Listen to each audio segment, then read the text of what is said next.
Hello students, welcome to accountancy class. कुछ बच्चों के डाउट्स थे रिगार्डिंग इनकम्प्लीट रिकॉर्ड्स।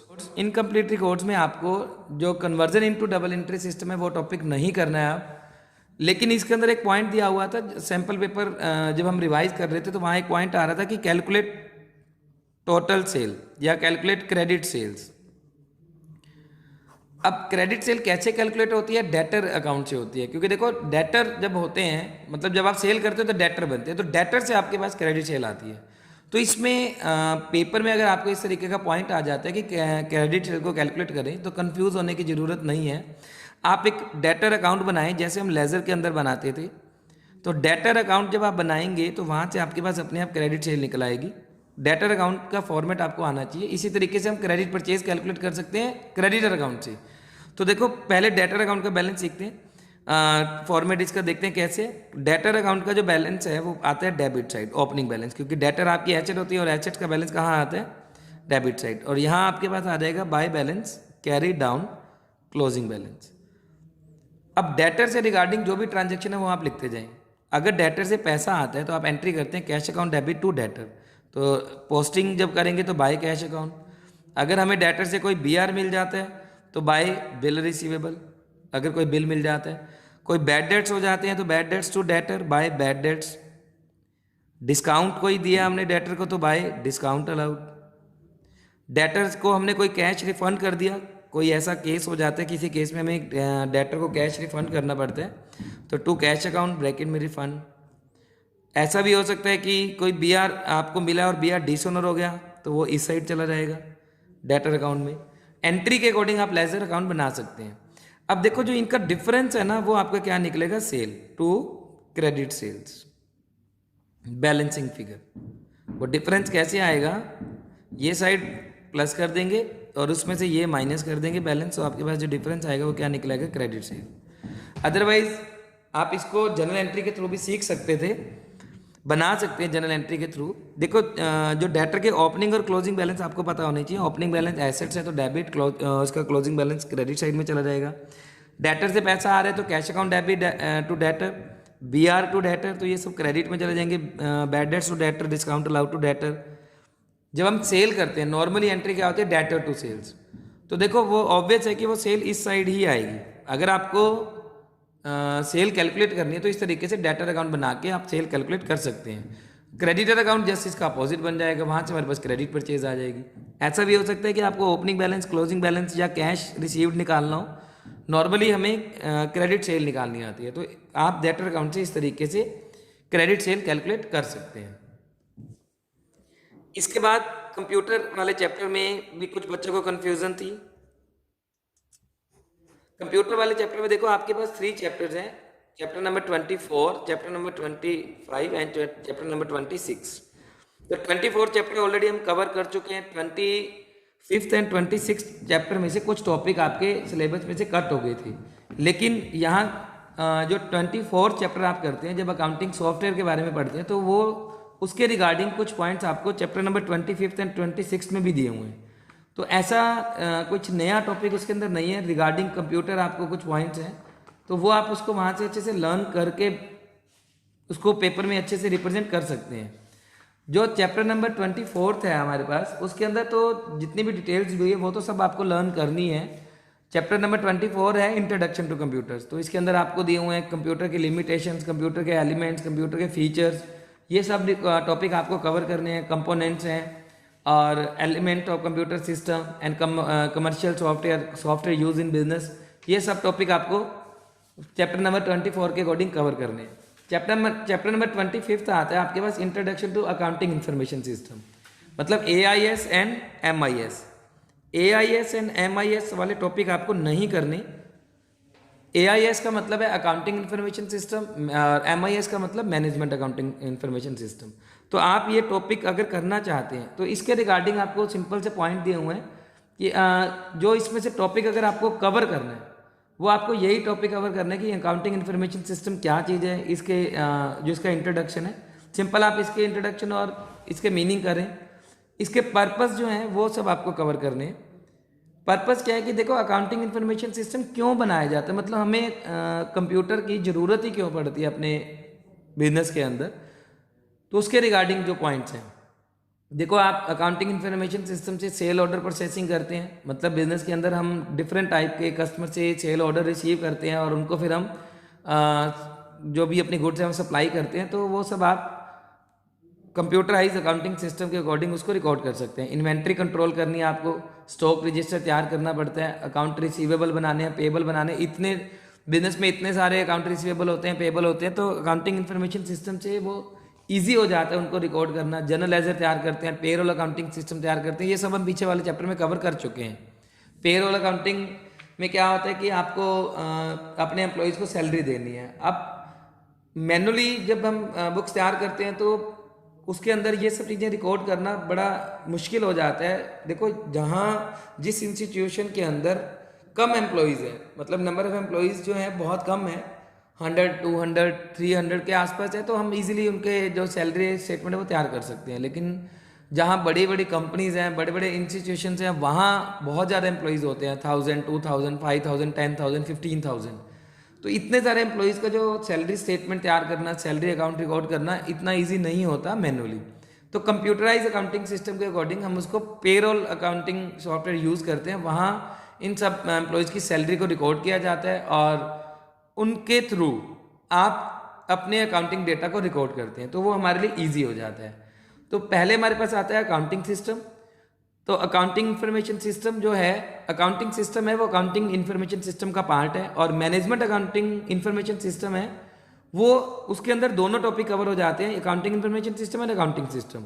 मतलब accounting system and accounting information system are the part of management information system. तो इस chapter में से तो हमें यही टॉपिक कवर करना है। उसके बाद नेक्स्ट चैप्टर हमारे पास आता है computerise accounting system. Computerise accounting system मतलब आप अपने बिजनेस के अंदर कंप्यूटर को यूज़ करते हैं, तो क्या उसके बेनिफिट्स हैं, क्या लिमिटेशंस हैं। देखो मैनुअली जब हम अकाउंटिंग तैयार करते हैं तो सब चीज़ें हमें मैनुअली रिकॉर्ड करनी पड़ती हैं। जो भी आप रिकॉर्डिंग का काम करते हैं, बुक्स बनाते हैं, सब्सिडरी बुक्स बना रहे हैं, जर्नल बुक बना रहे हैं, वो सब चीज़ हम मैनुअली तैयार करते हैं। लेकिन कंप्यूटराइज अकाउंटिंग सिस्टम में जो रिकॉर्डिंग का काम है, क्लासिफिकेशन का काम है, समराइजिंग है, एडजस्टमेंट एंट्रीज हैं, फाइनेंशियल स्टेटमेंट है और बुक्स को क्लोज करना है, वो सब चीज़ें हम कंप्यूटर के थ्रू करते हैं। अब इनके बेनिफिट क्या है, जो पहले आपने चैप्टर करा है इंट्रोडक्शन टू कंप्यूटर, उसमें है एडवांटेजेस ऑफ कंप्यूटर या benefits of computer, features of computer. लेकिन अब आता है आपके पास advantages of computerized accounting system, मतलब कंप्यूटराइज्ड अकाउंटिंग सिस्टम के क्या बेनिफिट्स हैं। कुछ पॉइंट तो सेम है कि कंप्यूटराइज्ड अकाउंटिंग सिस्टम जब हम बनाते हैं तो स्पीड इसमें अच्छी रहती है, क्योंकि जो आप मैनुअली अकाउंटिंग डेटा रिकॉर्ड करते हैं और एक कंप्यूटर के थ्रू रिकॉर्ड करते हैं, तो कंप्यूटर में आप जल्दी उसको रिकॉर्ड कर सकते हैं, स्पीड अच्छी रहती है, डेटा रिलायबल रहता है, मतलब आपने जो चीज़ें रिकॉर्ड करी वो एज इट इज़ आपके पास सेव हैं, एक्यूरेसी ज़्यादा होती है, अपडेशन ऑफ इंफॉर्मेशन मतलब आप उसको इन्फॉर्मेशन को अपडेट करते रहते हैं, एफिशिएंसी ज़्यादा हो जाती है, कॉस्ट कम पड़ती है, फ्लेक्सिबल रिपोर्टिंग हो जाती है, स्टोरेज बहुत ज़्यादा है, डेटा सिक्योर है आपका, अलग अलग क्वेरीज कंप्यूटर आपसे पूछता है जब हम उसके अंदर डेटा को रिकॉर्ड करते हैं। तो ये सब चीज़ें मतलब आपको टाइमली रिकॉर्ड की जा सकती है कंप्यूटराइज अकाउंटिंग सिस्टम से। तो कंप्यूटराइज अकाउंटिंग सिस्टम के ये बेनिफिट्स हैं, लेकिन इसकी कुछ लिमिटेशंस भी हैं। लिमिटेशन ये है कि ऑलरेडी जो आपके पास स्टाफ काम कर रहे हैं, मैनुअली अपना अकाउंटिंग डेटा रिकॉर्ड कर रहे हैं, तो वो इन चीज़ों को अपोज करते हैं कि कंप्यूटर ना आए, क्योंकि कंप्यूटर आने से उनका काम मतलब उनकी जो जॉब है वो खतरे में हो जाती है। देखो कंप्यूटर का काम जो है 5% अगर कोई काम कर रहे हैं मैनुअली, तो कंप्यूटर अकेला उतना काम रिकॉर्ड कर सकता है, उतना काम इजीली कर सकता है, कैलकुलेशन इजी हो सकती है, तो टाइम बचता है। तो इसीलिए जो स्टाफ है उनको ये डर रहता है कि उनकी जो जॉब है वो कहीं ना कहीं चली जाएगी इस चीज़ में। तो मतलब उनको एक ये रहता है कि कंप्यूटर के आने से उनकी जॉब चली जाएगी, उनको निकाल दिया जाएगा। तो इसलिए स्टाफ अपोज करता है कि कंप्यूटराइज अकाउंटिंग सिस्टम ना हो। अब जो स्टाफ रखा जाएगा उनको ट्रेन करना पड़ेगा, तो उसकी कॉस्ट इंक्रीज हो जाती है, हेल्थ पे एडवर्स इफेक्ट पड़ते हैं, सिक्योरिटी प्रॉब्लम है। अब देखो जब तक डेटा सेव है तो बहुत अच्छी बात है, लेकिन अगर सिस्टम फेल हो जाता है तो आपका डेटा सारा उड़ सकता है। और सेकेंडली क्या है कि किसी को अगर उस चीज़ में मतलब अगर कोई हैक कर लेता है हमारे कंप्यूटर को या वहाँ से कोई डेटा चोरी हो जाता है, तो वो ये भी एक उसका ड्रॉबैक रहता है। तो सिक्योरिटी प्रॉब्लम्स भी रहती हैं, टाइम भी वेस्ट होता है और एरर भी बहुत सारी आती हैं। तो ये सब चीज़ें कंप्यूटराइज अकाउंटिंग सिस्टम की लिमिटेशन है। एक नेक्स्ट टॉपिक है जो पीछे वाले टॉपिक से रिलेटेड है, तो इसीलिए हम ये टॉपिक आज कवर कर रहे हैं, types of accounting packages and software. तो 3 टाइप्स के आपके पास अकाउंटिंग पैकेजेस एंड सॉफ्टवेयर है। फर्स्ट आपके पास आता है रेडी टू यूज, सेकंड आता है कस्टमाइज एंड थर्ड आता है आपके पास टेलर मेड। मीन्स जो रेडी टू यूज सॉफ्टवेयर है, मीन्स आपको ऑलरेडी सॉफ्टवेयर मार्केट से तैयार मिलता है, हम उसको एज इट इज़ अपने बिजनेस के लिए यूज़ कर सकते हैं। फॉर एग्जांपल जैसे टैली है, अब टैली सॉफ्टवेयर आपको ऑलरेडी मार्केट से तैयार मिलता है, हम उसको एज इट इज़ बिजनेस के अंदर यूज़ कर सकते हैं, उसे बोलते हैं रेडी टू यूज सॉफ्टवेयर। मतलब हमें उसके अंदर कोई भी चेंजेस नहीं करने पड़ते। कस्टमाइज सॉफ्टवेयर आता है, the term customise software means making change in the ready to use software as to suit the specific requirement of the user. मतलब हम अपने अकॉर्डिंग उसके अंदर चेंजेस करा के उस सॉफ्टवेयर को यूज करते हैं, वो आता है आपका कस्टमाइज सॉफ्टवेयर। एंड थर्ड आपके पास आता है tailor made software. The term tailor made software means developing a software according to the needs and specification of the user. These software are not available off the shelf. मतलब जो Taylor made software है वो totally का totally हम अपने according तैयार कराते हैं। कस्टमाइज सॉफ्टवेयर में कुछ आपको तैयार मिलेगा, कुछ उसके अंदर हम चेंजेस करा लेते हैं अपने यूज़ के अकॉर्डिंग, अपनी नीड्स के अकॉर्डिंग।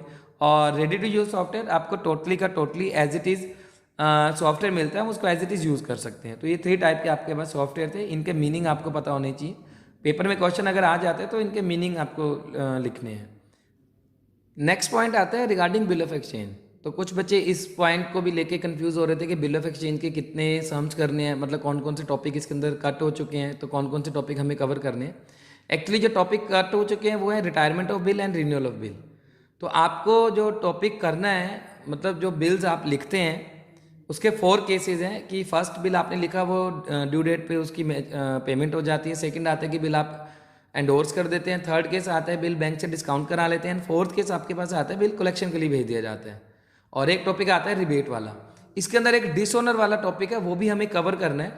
वैसे हम जब बिल ऑफ एक्सचेंज का चैप्टर कवर कर रहे थे तो उसके अंदर हमने डिसऑनर वाला टॉपिक कवर किया था, फिर भी इसको आप दोबारा अच्छे से देखें कि डिसऑनर की एंट्री आपको किस तरीके से करके दिखानी होती है।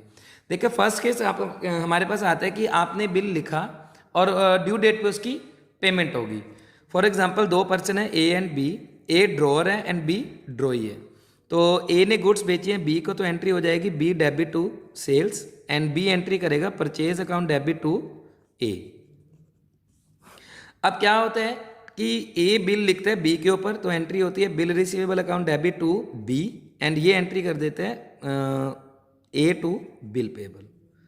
ये 2 कॉमन एंट्री आपको हर सम के अंदर मिल सकती हैं। ऐसा भी हो सकता है कि सेल की एंट्री ना गिवन हो या सेल के लिए ना कहा गया हो, हमें डायरेक्ट बीआर की एंट्री करनी हो। अब बिल लिखने के बाद नॉर्मली क्या होता है कि फर्स्ट केस के अंदर की बिल की पेमेंट हो जाती है। अगर बिल की पेमेंट हो जाती तो आप एंट्री करते, मतलब जो फर्स्ट केस है कि ड्यू डेट पे बिल की पेमेंट होगी, तो आप एंट्री करते bank account debit to B R, मतलब ए बैंक से पेमेंट लेके आएगा और बी बैंक पे पेमेंट डिपॉजिट करा के आएगा, तो इसकी एंट्री होगी bank account debit to B R और ये कर देगा bill payable account debit to bank account. लेकिन कहते हैं कि बिल डिसऑनर हो जाए, मतलब बिल की ड्यू डेट आने से पहले ही बिल डिसऑनर हो सकता है या ड्यू डेट पे भी बिल डिसऑनर हो सकता है। मतलब ऐसा हो सकता है कि बी ए को आके बोल दे कि बिल कैंसिल कर दो, मेरे पास पेमेंट नहीं है देने के लिए, मैं आपको कुछ पेमेंट बाद में दे दूंगा, या सारे की सारी पेमेंट बाद में पे करूंगा आपको, या नया बिल लिख दो। और ऐसा भी हो सकता है कि आप बैंक के पास जाते हैं, मतलब अपनी पेमेंट रिसीव करने, और ड्यू डेट पे आपका वो बिल डिसऑनर हो जाता है। तो अगर बिल डिसऑनर हो जाता है तो उस केस के अंदर हम ये एंट्री रिवर्स कर देते हैं। रिवर्स इन द सेंस कि आप बी आर को कैंसिल करेंगे, मतलब आप एंट्री करेंगे बी टू बी आर। इस केस के अंदर ये एंट्री रिवर्स हो जाती है। लेकिन जब बिल डिसऑनर होता है तो बैंक आपसे उसके नोटिंग चार्जेस चार्ज करते हैं या नोटरी उससे नोटिंग चार्जेस चार्ज करते हैं। 1 नंबर में ये क्वेश्चन आ सकता है, what is mean by noting charges. Noting charges क्या होते हैं, जब बिल डिसऑनर हो जाता है तो उस टाइम नोटरी या बैंक वो चार्जेस आपसे कट करते हैं अगेंस्ट द बिल। तो इसकी एंट्री हो जाती है बी टू बी आर और टू कैश। देखो ए के पास बिल था और वो बिल डिसऑनर हो गया, तो ए पेमेंट करके आएगा नोटिंग चार्जेस की बैंक को या नोटरी को। फॉर एग्जांपल बिल था 10,000 का, तो 10,000 का बिल ही क्रेडिट होगा। मान लो कि 200 नोटिंग चार्जेस लगे, तो ए बी से 10,200 अमाउंट की डिमांड करेगा और बी एंट्री क्या कर देगा, बी एंट्री करेगा इसकी reverse bill payable to A, लेकिन बी के लिए ये नोटिंग चार्जेस एक्सपेंसिव थे तो उसको डेबिट कर देगा bill payable noting charges to A. इस तरीके से ये अमाउंट दिखाया जाएगा 10,200 नोटिंग चार्जेस के एंड 10,200। लेकिन अगर ऐसा हो जाता है कि बिल को ए ने डिस्काउंट करा लिया था, ए एंड बी तो देखो जब आपने गुड सेल करी तो एंट्री क्या करी होगी, same entry B to sales, और यहाँ क्या आ जाएगी, purchase account debit to A. उसके बाद बिल लिखा गया तो एंट्री क्या आएगी, बी आर टू बी, और यहाँ क्या आ जाएगी, ए टू बिल पेबल। और ए ने क्या कर लिया, बिल लिखा गया था 4 मंथ के लिए, और ए ने क्या किया, 1 मंथ के बाद बिल डिस्काउंट करा लिया। अब डिस्काउंट कराया तो एंट्री क्या होगी, bank account debit, discount account debit to B R. इस केस में बी कोई एंट्री नहीं करेगा, बी ड्यू डेट पे एंट्री करेगा। फॉर एग्जांपल बिल था 10,000 का, 9700 में डिस्काउंट कराया। ये डिस्काउंट चार्जेस निकलेंगे कैसे, जितना बिल है, मतलब 10,000 का बिल है तो 10,000 इंटू 3/12, क्योंकि जितना टाइम पहले बिल को डिस्काउंट कराया उतने महीने का डिस्काउंट मिलेगा। तो 3/12 इंटू जो भी रेट है, फॉर एग्जांपल 12% है तो 12/100। तो मैंने वैसे अमाउंट ले लिया 300 डिस्काउंट का, तो ये बिल डिस्काउंट हो गया। अब अगर पेमेंट होती तो बी ड्यू डेट पे पेमेंट कर देता बिल पेबल टू बैंक, लेकिन ड्यू डेट वाले दिन बिल डिसऑनर हो गया। अब देखो बिल डिसऑनर हो गया, यहाँ हमने क्या किया था, रिवर्स एंट्री की थी। आपने कही थी B to B R to cash, ये टू कैश का मतलब नोटिंग चार्जेस। यहाँ आप entry B to B R नहीं कर सकते, क्योंकि बी आर को तो हम ऑलरेडी क्रेडिट कर चुके हैं। अब यहाँ आपने क्या ध्यान रखना है, आपने पेमेंट किससे लेनी है, बी से। देनी किसको है, बैंक को। बैंक को क्यों देनी है, क्योंकि हम ऑलरेडी बैंक से पेमेंट ले आए थे। अब प्रॉब्लम यह आती है कि बैंक से पेमेंट लेके आए थे 97, तो देंगे कितनी। देखो बैंक को पेमेंट देंगे आप 10,000, आप ऐसी गलती मत कर देना कि 9700 कर देना, क्योंकि देखो आपने उस अमाउंट को यूज़ कर लिया, मतलब 10,000 आपने अमाउंट यूज़ किया, 3 महीने का जो डिस्काउंट है वो बैंक ने कट कर लिया था, तो आपको बैंक को कितनी पेमेंट देनी पड़ेगी, पूरी की पूरी पेमेंट, और टू कैश जो नोटिंग चार्जेस थे। मतलब अगर आपने बिल, सिंपल बिल डिसऑनर हो गया, मतलब डिस्काउंट कराने से पहले, बैंक से डिस्काउंट कराने से पहले बिल डिसऑनर हो जाता है, तो आप रिवर्स एंट्री कर देते हैं बी टू बी आर और टू कैश। लेकिन अगर आपने बैंक से डिस्काउंट करा ली तो एंट्री करते हैं B to bank to cash, मतलब बैंक को क्रेडिट करेंगे। ऐसा भी हो सकता था कि नोटिंग चार्जेस बैंक की पे कर देता, फिर आप यहाँ टू बैंक लिख देते, मतलब बैंक में ही प्लस हो जाता, और इधर एंट्री क्या हो जाएगी, bill payable debit noting charges to A, same वही एंट्री जैसे यहाँ हुई थी। और थर्ड केस क्या आता है कि बिल आपने लिख दिया, सी को एंडोर्स कर दिया, मतलब आपने पहले ए ने गुड सेल करी बी टू सेल्स, और बी ने क्या करी, purchase account debit to A, और उसके बाद ये बिल लिखा गया B R to B, and इधर क्या हो जाएगा, ए टू बिल पेबल। अब क्या होता है कि ए उस बिल को एंडोर्स कर देता है सी को, तो देखो इस केस में एंट्री क्या होती है, ए ने बिल दे दिया सी को, तो एंट्री हो जाएगी सी टू बी आर, मतलब ये बी आर चला गया। ऐसा भी हो सकता था कि ए ने सी को पेमेंट करनी थी 10,100 की, और जो बी आर था वो कितने का था, 10,000 का, फुल सेटलमेंट में दे दिया, तो ए को वो क्या हो जाएगा, बेनिफिट हो जाएगा 100 रुपीज़ का, तो वो टू डिस्काउंट रिसीव। उसके बाद बी कोई एंट्री नहीं करेगा, सी एंट्री क्या करेगा, B R to, B R इसको रिसीव हुआ है, B R discount allowed to A 10,100, B R था 10,000 का, 100 डिस्काउंट, तो 10,100। अब यहाँ बिल डिसऑनर हो सकते हैं। अब देखो बिल डिसऑनर होगा तो सी के केस में होगा पहले, क्योंकि बिल किसके पास है, सी के पास। ऐसा भी हो सकता है कि सी बिल को डिस्काउंट करा ले और उसके बाद डिसऑनर हो जाए, तो वो बाद में करते हैं केस, पहले आप यहाँ देखेंगे। बिल डिसऑनर हो जाता है तो आप एंट्री क्या करेंगे, फिर वही reverse entry, A to B R और टू कैश। बी आर था 10,000 का, मान लो नोटिंग चार्जेस लगे 200 और 10,200। अब सी ए के पास जाता है, तो ए ने देखो अपनी बुक्स में क्या एंट्री करनी है, ए ने पैसे किससे लेने हैं, बी से, देने किसको है, सी को, तो बी टू सी, और एंट्री हो जाएगी 10,200। मतलब ए ने सी को पेमेंट करनी है 10,200 और बी से फिर वो 10,200 ही चार्ज करेगा, और बी अपनी बुक्स में एंट्री क्या करेगा, bill payable noting charges to A, same यही एंट्री जैसे यहाँ हुई थी, 10,200 एंड 10,200। अब ऐसा हो सकता था कि ए जो सी है बैंक से बिल डिस्काउंट करा लेता, फिर डिसऑनर हो जाता, तो कोई प्रॉब्लम नहीं, यहाँ उसकी जगह क्या आ जाता, बी आर की जगह बैंक, बाकी सेम एंट्री आनी थी। अब बिल डिसऑनर होने के बाद ऐसा हो सकता है कि जो सामने वाला पर्सन है वो पेमेंट के लिए मान जाए कि मैं 15 दिन 20 दिन के बाद पेमेंट कर दूंगा, तो उस केस में इंटरेस्ट भी लगाना पड़ता है, और फिर उसके बाद पेमेंट की भी एंट्री करके दिखानी होती है। तो जनरल एंट्री है सिंपल सी, आपको कंफ्यूज होने की ज़रूरत नहीं है कि एक डिसऑनर वाला पॉइंट नया आ गया और इसको कैसे करना है। आप सिंपल जनरल एंट्रीज कीजिए, आपको अच्छे से ये समझ आ जाएगा। ये डिसऑनर वाली एंट्री हम जनरल के अंदर भी कर चुके हैं। जैसे कि आपको कहीं से चेक मिलता था, आप एंट्री करते थे, उसको सेम डे में बैंक में डिपॉजिट करा दिया, हम एंट्री करते थे बैंक टू कस्टमर, मतलब बीआर की जगह आप कस्टमर का नाम लिखते थे बैंक टू बी। और जब बिल डिसऑनर हो चेक डिसऑनर हो जाता तो रिवर्स एंट्री करते थे बी टू कस्टमर। अब कस्टमर की जगह क्या आ जाएगा, वो बीआर का नेम आ जाएगा। मतलब जब आपको चेक मिलता था, आपने बैंक में डिपॉजिट कराया तो बैंक टू कस्टमर, और जब डिसऑनर हो गया तो कस्टमर टू बैंक, तो बैंक की जगह बीआर आ जाएगा, बस सेम एंट्री ही है। अब फर्स्ट केस अच्छे से इनको दोबारा से देखते हैं तीनों केसेस को। मतलब फर्स्ट केस था कि बिल लिखा और ड्यू डेट पे वो डिसऑनर हो जाता है, तो आप बिल सेल करें, बिल लिखने की एंट्री करें। डिसऑनर हो गया तो रिवर्स एंट्री कर दे B to B R to cash, और ये एंट्री कर देगा bill payable noting charges to A.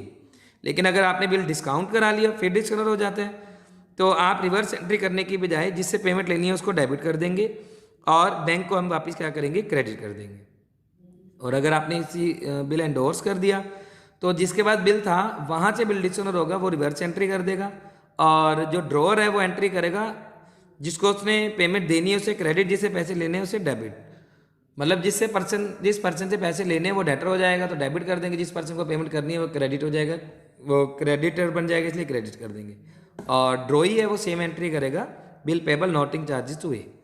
अब फर्स्ट बिल के अकॉर्डिंग अगर लेके चलते हैं, बिल डिसऑनर हो जाता है और बी ए को बोलते हैं कि मैं आपको 2 मंथ के बाद पेमेंट कर दूंगा, लेकिन ए कहता है कि अगर आप 2 मंथ के बाद पेमेंट करेंगे तो मुझे उसका इंटरेस्ट दे दें।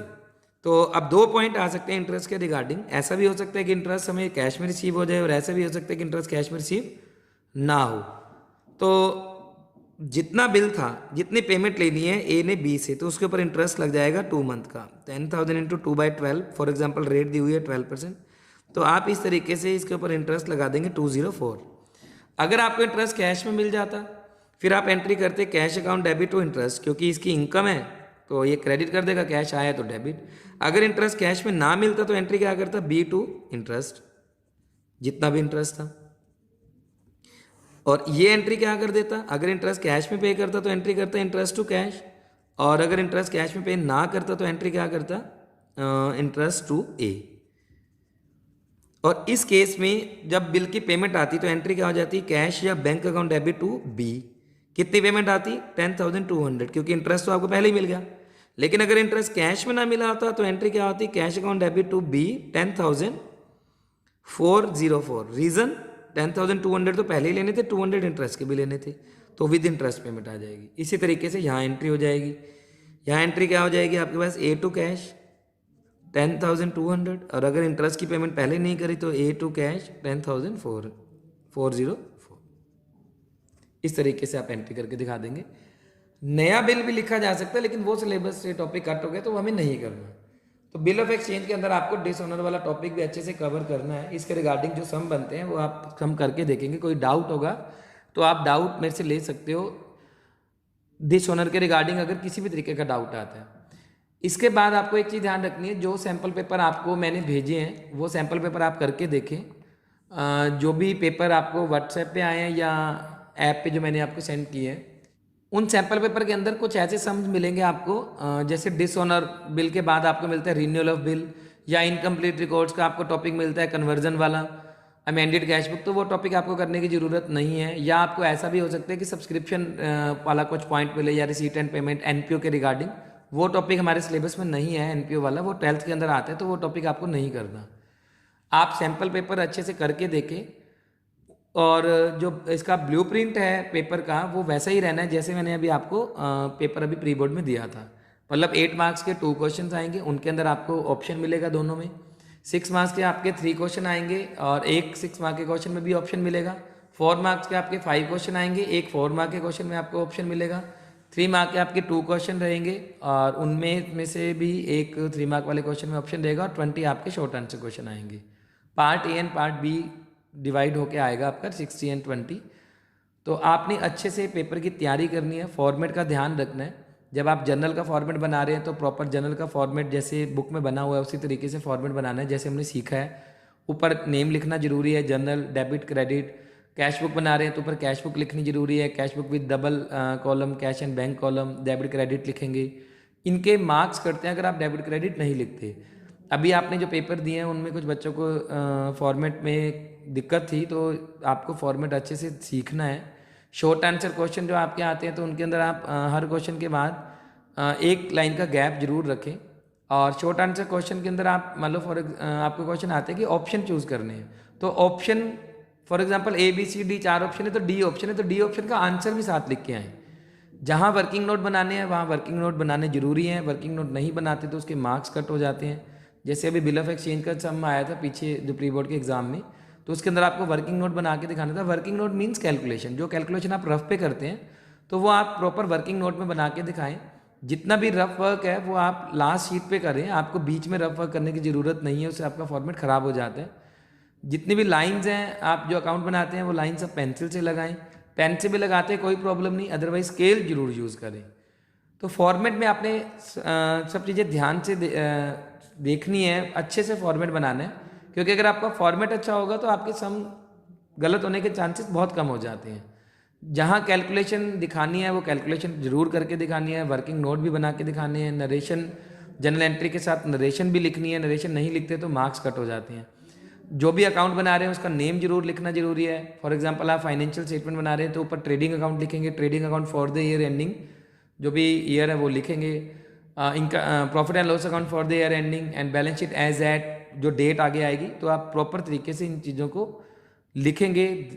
फिर भी किसी बच्चे को फॉर्मेट के रिगार्डिंग दिक्कत आती है तो आप मेरे को फ़ोन करके या अपनी शीट्स भेज के फॉर्मेट चेक करा सकते हो। पेपर की तैयारी आपको अच्छे से करनी है। एक सैम्पल पेपर और मैं आपको ऐप पे भेजूंगा, वो 2020 और 2021 का सैम्पल पेपर है। लगभग उसी टाइप का आपको पेपर में क्वेश्चन, जो आपका पेपर आएगा उसी टाइप के क्वेश्चन आपको पेपर में मिलेंगे। तो वो सैम्पल पेपर आपने जरूर करना है, उसका आंसर की भी उसके साथ होगी। फिर भी अगर किसी बच्चे को दिक्कत आती है तो आप स्कूल में या स्कूल में आके या फ़ोन पे आप अपने डाउट्स ले सकते हो। तो आज की क्लास के अंदर हमने यही टॉपिक कवर करना था regarding in bill of exchange, incomplete record and format of paper. तो पेपर का फॉर्मेट आपका अच्छे से होना चाहिए, थियोरेटिकल पोर्शन अच्छे से कवर होने चाहिए, कोई भी टॉपिक आपको छोड़ के नहीं जाना, और पेपर के अंदर कोई भी सम आपको छोड़ना नहीं है, सभी क्वेश्चन आपके अच्छे से अटैम्प्ट होने चाहिए। पेपर को आप उल्टा स्टार्ट करें तो बहुत अच्छी बात है, मीन्स आप जो बड़े क्वेश्चन हैं 8 मार्क्स वाले वो पहले करें, फिर 6 मार्क वाले, फिर 4 मार्क वाले, फिर 3 मार्क वाले, फिर 1 मार्क वाले। अदरवाइज जैसा आपको पेपर आता है, जिस तरीके से आता है आप पहले वैसे कर सकते हैं। आप सीधा पेपर भी स्टार्ट कर सकते हैं, कोई प्रॉब्लम नहीं। लेकिन अगर आप उल्टा पेपर स्टार्ट करते हैं, मीन्स बड़े क्वेश्चन पहले करते हैं, शॉर्ट आंसर क्वेश्चन बाद में करते हैं, तो आपका पेपर टाइम पे कंप्लीट हो जाता है। तो इसलिए पेपर की टेम्पटेशन आपको रीडिंग टाइम में देखनी है। रीडिंग टाइम में आपको अच्छे से पेपर को पढ़ना है, किसी भी स्टेटमेंट को जल्दबाजी में नहीं पढ़ना, स्टेटमेंट को ध्यान से पढ़ें, क्योंकि कैलकुलेशन की गलती हो जाती है। और कई बार ऐसा होता है कि आपने स्टेटमेंट ध्यान से नहीं पढ़ी, फर्स्ट एंट्री गलत हुई तो उस वजह से सारा सम गलत हो जाता है। आपने एक फिगर गलत लिख दी तो सारा सम गलत हो जाता है। तो इसलिए आराम से रीडिंग टाइम में पेपर को पढ़ें और उसके बाद पेपर को जज करें कि पेपर को आपने किस तरीके से स्टार्ट करना है। तो आज की क्लास हम यहीं कंप्लीट करते हैं। All the best for your exam.